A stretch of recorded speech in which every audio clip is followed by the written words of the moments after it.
المحقق العدلي لم يحرك ساكنا. إذن معنا مباشرة الصحفي رضوان مرتضى. صباح الخير رضوان. صباح النور كلارا.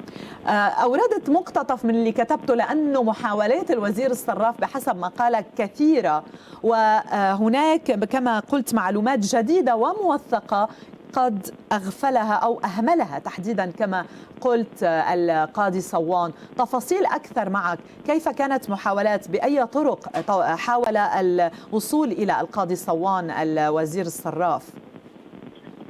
بداية كلارا، بأي دولة تحترم حالها أي مواطن بجريمة من هذا النوع وبهذا الحجم، وقت لأي مواطن يطلع يقول أنه هو يمتلك معلومة واحدة بتركض الأجهزة الأمنية والقضائية وبتسارع لحتى تستمع له وتشوف شو هن هو المعطيات اللي عنده، لأنه هذا المعطى ممكن يكون يغير مسار التحقيق، هذا المعطى ممكن يثبت فرضية ويدحض فرضية. إلا بلبنان مش مواطن عادي عم يطلع يقول انه انا عندي معلومات، وزير دفاع. نعم. يعني وزير دفاع كان موجود بهذيك الفتره، طلع قال انه انا عندي معطيات او معلومات بغايه الاهميه وانا بدي اقدمها، وجرب يتواصل مع المحقق العدلي السابق، اتصل فيه عده مرات ما رد على اتصالاته، اتصل بمكتب وبلغهم انه انا عندي معلومات بدي ادلي بافادتي. كمان ما عاود الاتصال فيه، رجع قال خليني امشي بالطرق القانونيه، تواصل مع وزيره العدل، بعث لها كتاب، وزيره العدل حولت هذا الكتاب لمدعي عام التمييز وانبعث لمكتب عند القاضي في صوان. وكمان مجددا لم يكترث المحقق العدلي وما كلف خاطره انه يشوف شو هي هيدي المعطيات اللي عنده اياها وزير الدفاع. نعم. الفكره انه ممكن تكون معطى منه مهم، وممكن يكون كثير مهم وبيغير مسار التحقيق. صحيح. ما بينحكم على هذا المعطى الا ما كان يتقدم، فقطع مضى 3 اشهر ما حدا حكي معه على وزير الدفاع، فقرر يلجا للاعلام اللي هو بلبنان هو السلطه الاولى مش السلطه الرابعه. صحيح. على اعتبار انه دوله متاكله وضعيفه وفاسده، فكرمال هيك لجأ للاعلام واعلن هذا الشيء عبر حسابه على مواقع التواصل الاجتماعي. بهذيك الفتره صرف انه كان في طلع قرار محكمه التمييز بعدها بكم يوم او كم او اسبوع، وتعين محقق عدلي جديد هو القاضي طارق البطار اللي له تقريبا شهر وشوي مستلم ملف التحقيق. ما رح حمل اللوم للقاضي طارق بطار على اعتبار انه رجع اعاد التحقيق من نقطه البدايه. نعم. رجع عم يستمع لكل افادات الموقوفين، سطر استنادات قضائيه للخارج مالكي السفينه ولكشف هويه مالكي النترات ولصالح مين كانت جايه. اشتغل بيعمل رضوان الجمارك نعم. الاسبق شفيق مرعي، ولحقوا باستمع لافاده بدري ظاهر لساعات متاخره من ليل امبارح. ففعليا عم اشتغل ما بعرف، بتقول انه بالقريب العاجل رح يستمع لافاده.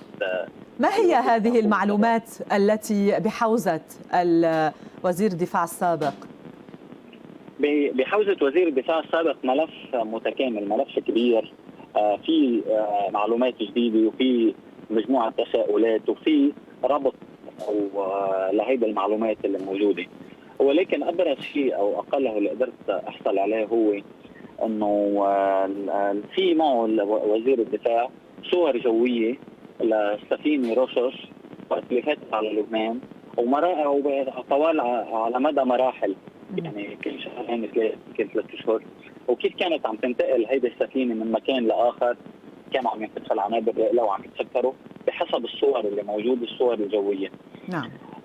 واللي هي هيدي بتأدي معطى اللي انه كيف شو يعني تعومت السفينه، غرقت قبل، هي تعرضت للغرق قبل وعلى اساسها رجعت تصدت من المي لين نقلت للحوض البحري للمرفأ، علما انه بحسب القانون السفن اللي بتكون محمله مواد خطره ممنوع تفوت لداخل الحوض البحري، بترسوا برا. نعم. وشو سبب نقلها للداخل؟ في مجموعه صور ومجموعه نقاط بتستاهل انه المحقق العدلي يستمع لها. في نقطه ثانيه اللي هي لها علاقه بمسار السفينه، واللي هي انه سفينه روشوس قبل ما تفوت على مرفق بيروت او تعلق كانت قبل ب3 اشهر موجوده بمرفق موجوده بالصيدا عم تصدي او عم تنقل الخام من منطقه صيدا. ففعليا انه كانت شغاله في شيء له علاقه بهي النقطه الثالثه بوثائق موجوده بالملف او على اساسا بعثت للمرفق باسم القبطان السابق نعم. اللي هو تخلى عن السفينه باسطنبول وسلمها للقبطان اللي نحن اللي صار مشهور بالفتره الاخيره. نعم. واللي هو انحجز على ظهر السفينه طوال 5 أو 6 اشهر ببيروت. نعم. يضاف لها مسائل لها علاقه بالملف الامني او الاذونات الامنيه اللي كانت تمنح لمن يدخل الى داخل المرفق. بس الاساس هو له علاقه ب3 مراحل. يعني هلا المحقق العدلي هو عم بيشرح دائما بهذا الملف انه انا اعتقد انه قاضي واحد لا يستطيع لوحده انه ينجز ملف من هذا النوع، على اعتبار هذا الملف كثير ضخم. هو بحاجه الى لجنه تحقيق مؤلفه من عده قضاة لحتى تكون عم تقدر فعلا تعطي السرعه اللازمه وتقدم نتيجه. نعم. شخص فرد واحد لحاله بده يستمع ل 25 موقوف بالمرحله الاوليه وبده يقرا الاف الاوراق والاف المستندات ويحضر فيديوهات. فالقدره البشريه برايي لا تكفي لانه يقدر يخلصهم بالوقت اللي نحن او الراي العام اللبناني ينتظره. ضروري التسريع في هذا الامر. نعم صحيح. المحقق العدلي الحالي عم يمشي على منهجيه اللي هي مبينه من خلال القرارات اللي عم تصدر عنه واللي عم تنشر عبر الوكيل الوطني للاعلام. يعني المنهجيه هي انه قسم الملف ل3 نقاط. المرحله الاولى هي مرحله انه هذه النيترات كيف اجت على لبنان ومين اللي جابها. المرحله الثانيه اللي هي التفريغ، افرغت عن قصد ولا لا بالصدفه صار العطل. المرحله الثالثه هي اشعال النار والتسبب بالانفجار. نعم. هل هو بفعل فاعل ولا هو بالصدفه. فهذه المراحل وقت تتقسم بهذه الطريقه وكل مرحله نقدر نحسمها ففعليا بنكون نحن بالطريق لنوصل للحقيقه، واللي هي هذه الحقيقه اللي احيانا الاعلام يلام بمال بعض الاعلام وقت يجي يرسخ فكره براس الناس. وقت انت تيجي تعطيهم الحقيقه اللي هم بدهم اياها ممكن يجوا ينصدموا او يقولوا لا مش هي الحقيقه اللي بدنا اياها. على امل انه المحقق العدلي يعطينا الحقيقه اللي هي حتى لو ما عجبتنا، بس يعطينا الحقيقه حتى لو ما عجبت كثار، بس يقول شو هي الحقيقه بالضبط، شو اللي صار. نعم. في عمل ارهابي تسبب بهذا الانفجار على القليل تتكشف. نعم بالضبط.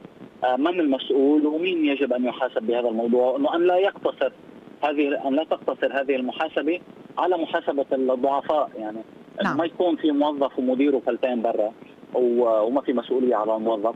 كل الضباط اللي موقوفين من اشهر ولا ذنب لهم ولا ناقه لهم ولا جمل، بالعكس قاموا بواجبهم على اكمل وجه. نعم. حرام يضلوا موجودين بقلب السجن لهلا بعض الضباط. نعم. الصحفي رضوان مرتضى، شكرا لك على هذه المعلومات.